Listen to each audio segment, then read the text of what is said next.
Okay, hi guys, this is Melivy, and this is what's going on in the natural hair news.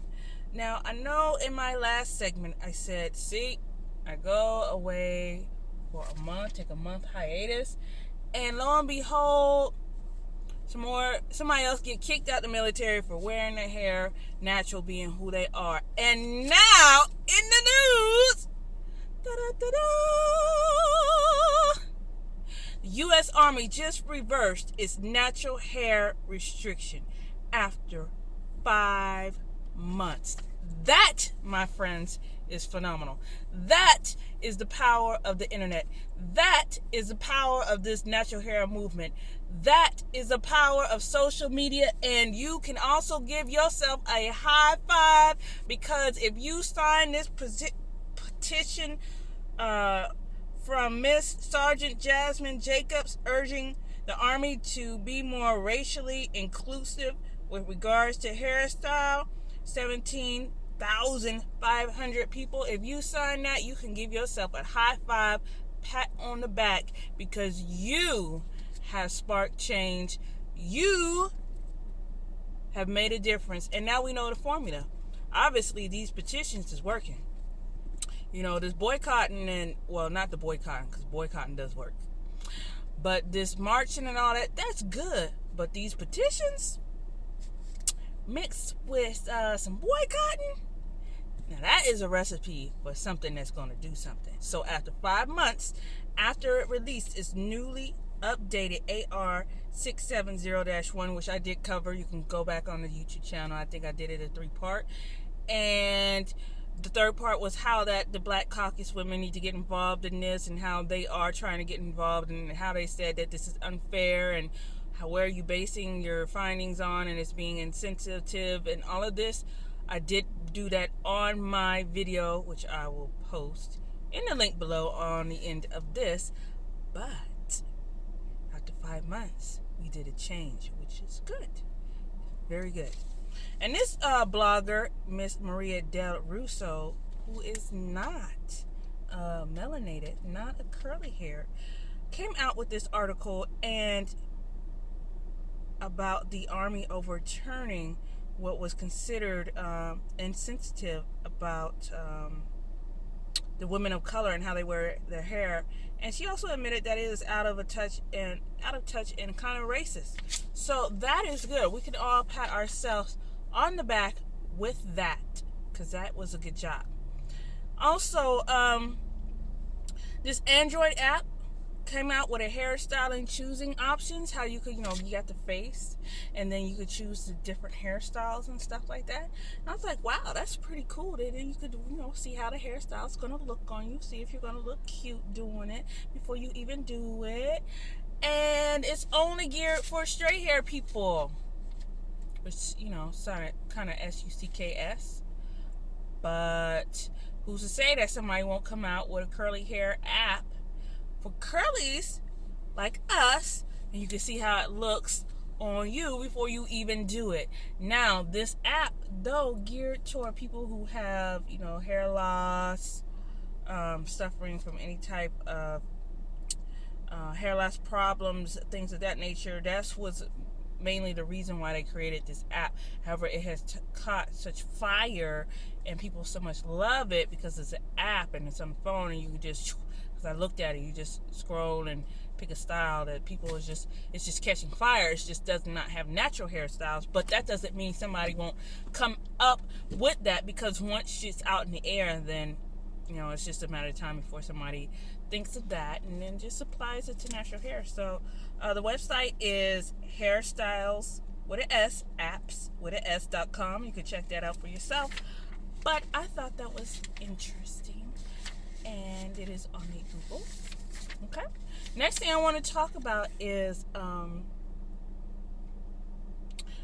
Black women finding a growing movement, not only with the natural hair, but business opportunities. Like, they're going back into the hair care. They're going back into owning the brick and mortar. And that is on the rise. So again, you can give yourself a high five and know that we are back in the game. And that's all. Wow, I don't want to say that's all it took, but because it's not that's all it took, because it took a lot. I mean, again, I've been natural since 1996, and it's been a journey. So, Flatbush, Brooklyn is where these women opened their hair store at. And, we all know the history is mainly Korean owned. Koreans came over here. They got business loans. They joined together. They joined forces, established nail salons, hair beauty supply stores in predominantly black neighborhoods. Black people were buying it. Don't act like you weren't buying it, because you were. I was. Sometimes I still do. And then it gradually went from black owned to Korean owned, and how black people or black businesses were on the decline. They can't get in the game because the game is so high. The Koreans got it on lock. They got the distribution, the warehouse, all that in Korean. You can't understand. You just see the picture of you. It's in Korean. We made a lot of people rich over here. I'm serious. I mean, we made a lot of people rich over here. So, it's about time it's be us. So, out of the 10,000 stores that sell hair products, only a few are black owned. And like I said, they were talking about the Korean and how they infiltrated there. But, nobody can infiltrate you if you don't let them. So if we didn't buy it, then they wouldn't have a place.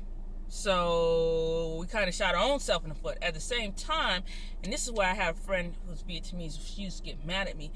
But I wasn't saying at her Pacific. I was just saying, where's mine too? She said, well, we're refugees. We get money here. We don't pay taxes. So she worked. She worked at where I work. She don't pay taxes.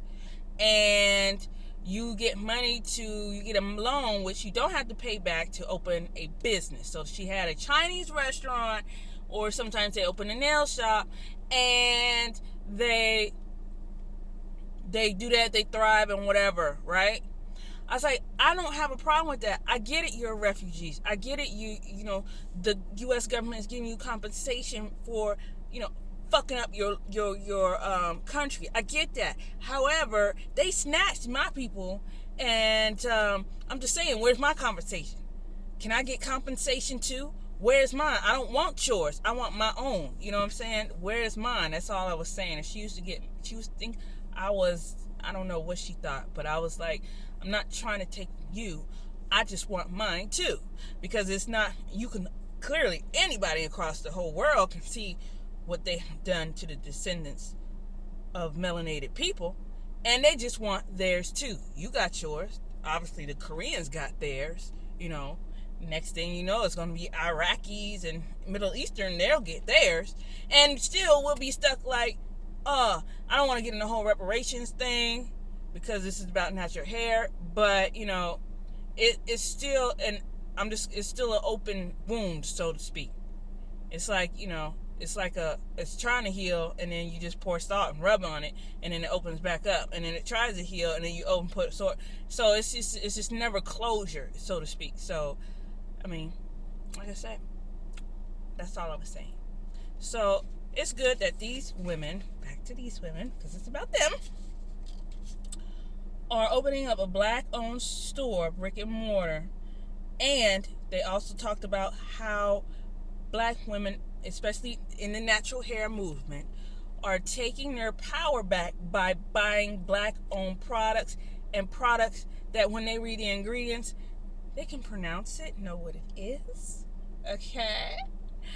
And will not use stuff that they don't know what it is, which is something so refreshing that we all as women can give kudos, because for a long time we was just doing stuff just to do it and not really doing the research, not really being responsible. So this again marks a milestone for us as a people. And even though the world around and everything that's happening to us, it still needs improvement, what we are doing to ourselves, in essence, in that respect, is changing. So kudos to that, and I like that.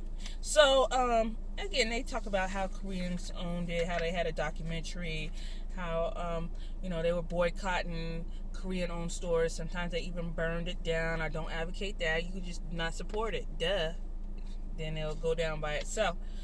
And these women, how they are opening their own beauty supply store in Brooklyn, and how people were so shocked that it was a black-owned person, a black-owned beauty supply store that owned or is selling black products geared to black hair care, which will in time change again. So, I've seen some of these Korean books, and they're like, they all in Korean. Koreans, no, they're like this. They write like this. No, sometimes they do like that. I love Korean food, by the way. I lived in Japan, so, we did travel to Korea, and I love Korean food. I don't have a problem with Asian people. I don't. And then they're taking an opportunity to do something. That's not the real root. The root is that they were given an opportunity to do something. It's like saying, okay, I'm going to give you this ground so you can put the seed in, and then you can grow, as opposed to not giving a ground and not giving seeds and expect to grow something. That's totally different. So I don't have a problem with that. And nobody else should either, because if you don't like it, don't support it. The end. Okay, so so that's basically what's been going on. And like I said, this is Malia V. See you next time, where it is easy to be natural and love it. Bye.